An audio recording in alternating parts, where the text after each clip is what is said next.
Hurricanes प्रकृति के सबसे शक्तिशाली तूफान होते हैं जो गर्म उष्णकटिबंधीय समुद्रों पर बनते हैं और इनमें तेज हवाएं, भारी बारिश और समुद्री लहरों का खतरनाक संयोजन होता है। एक हरिकेन की श्रेणी में आने के लिए तूफान की हवाओं की गति कम से कम 74 मील प्रति घंटे यानी 119 किलोमीटर प्रति घंटा होनी चाहिए।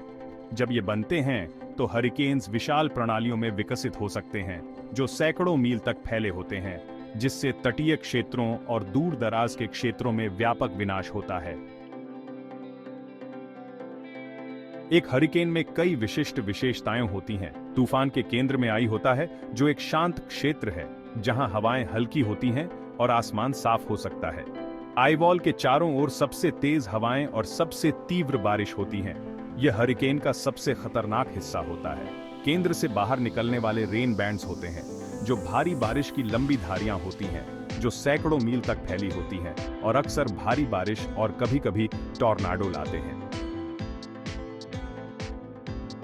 हरिकेन्स आमतौर पर तब बनते हैं जब समुद्र की सतह का तापमान 80 डिग्री फ़ारेनहाइट यानी 26.5 डिग्री सेल्सियस या उससे अधिक हो जाता है। जब गर्म हवा समुद्र की सतह से उठती है तो यह एक कम दबाव क्षेत्र बनाती है जो आसपास की हवा को खींचती है। नम हवा उठती है और ठंडी होती है, बादलों में संघनित होती है और गर्मी छोड़ती है, जो बढ़ते तूफान को शक्ति प्रदान करती है। यदि स्थितियां अनुकूल हैं, गर्म पानी, नम हवा और कम हवा का प्रभाव, तो प्रणाली हरिकेन में बदल सकती है। हरिकेन्स के विकास को नियंत्रित करने वाली 4 प्रमुख शक्तियां हैं। लिफ्ट वजन यानी गुरुत्वाकर्षण, थ्रस्ट और ड्रैग। लिफ्ट तब होती है जब गर्म नम हवा उठती है, जबकि थ्रस्ट तूफान को घुमाते हुए आगे बढ़ाता है। गुरुत्वाकर्षण तूफान को नीचे खींचता है, जबकि ड्रैग इसे जमीन या हवा के साथ संपर्क में आने पर धीमा करता है। हरिकेन्स अपने विनाश के लिए भी प्रसिद्ध हैं। इनमें से एक सबसे खतरनाक प्रभाव है स्टॉर्म सर्ज, जहां तूफान की शक्तिशाली हवाएं पानी को तट की ओर धकेलती हैं, जिससे अचानक और गंभीर बाढ़ आती है। भारी बारिश भी बड़े पैमाने पर आंतरिक बाढ़ का कारण बनती है, जो तटीय क्षेत्रों से दूर भी घातक और विनाशकारी हो सकती है। हरिकेन्स को सैफिर सिम्पसन हरिकेन विंड स्केल का उपयोग करके वर्गीकृत किया जाता है, जो हवा की गति के आधार पर है।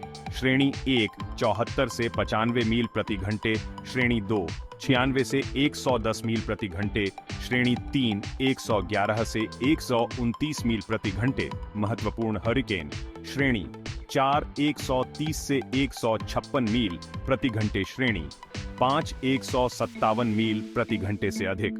तबाही। हुर्रिकेन मिल्टन, जो वर्तमान में श्रेणी 5 का तूफान है, 2024 का एक सबसे खतरनाक तूफान है जो फ्लोरिडा की ओर बढ़ रहा है। निकासी आदेश जारी किए गए हैं और विशेषज्ञों का अनुमान है कि यह टाम्पा के पास गल्फ कोस्ट पर टकराएगा। इसके बाद हुर्रिकेन हेलीन द्वारा किए गए नुकसान के कारण कई क्षेत्र कमजोर हैं। 10 से 15 फीट ऊंची समुद्री लहरों के साथ साथ 150 मील प्रति घंटे से अधिक की हवाएं राज्य के पश्चिमी तट पर व्यापक नुकसान का कारण बनने की उम्मीद है।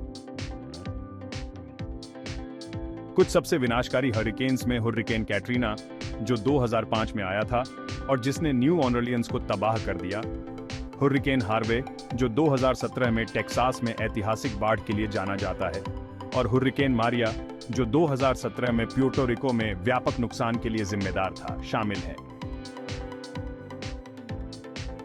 हरिकेन्स को विभिन्न नामों से जाना जाता है, यह उनके स्थान के आधार पर होता है। इन्हें उत्तर पश्चिमी प्रशांत में टाइफून और भारतीय महासागर और दक्षिण प्रशांत में साइक्लोन कहा जाता है। नामों के भिन्नता के बावजूद उनकी संरचना और व्यवहार वैश्विक रूप से समान रहते हैं। जैसे जैसे तकनीक में सुधार होता है, मौसम वैज्ञानिक अब हरिकेन्स की अधिक सटीकता से भविष्यवाणी और ट्रैकिंग कर पा रहे हैं, जिससे समुदायों को तैयार होने का अधिक समय मिलता है। हालांकि जलवायु परिवर्तन के कारण हरिकेन्स अधिक पिन फैन और अधिक शक्तिशाली होते जा रहे हैं, जिससे दुनिया भर के तटीय क्षेत्रों के लिए खतरा बढ़ता जा रहा है। गर्म समुद्री जल और बढ़ते समुद्र के स्तर मजबूत हरिकेन्स को जन्म देते हैं, जिससे होने वाले विनाश की मात्रा बढ़ जाती है।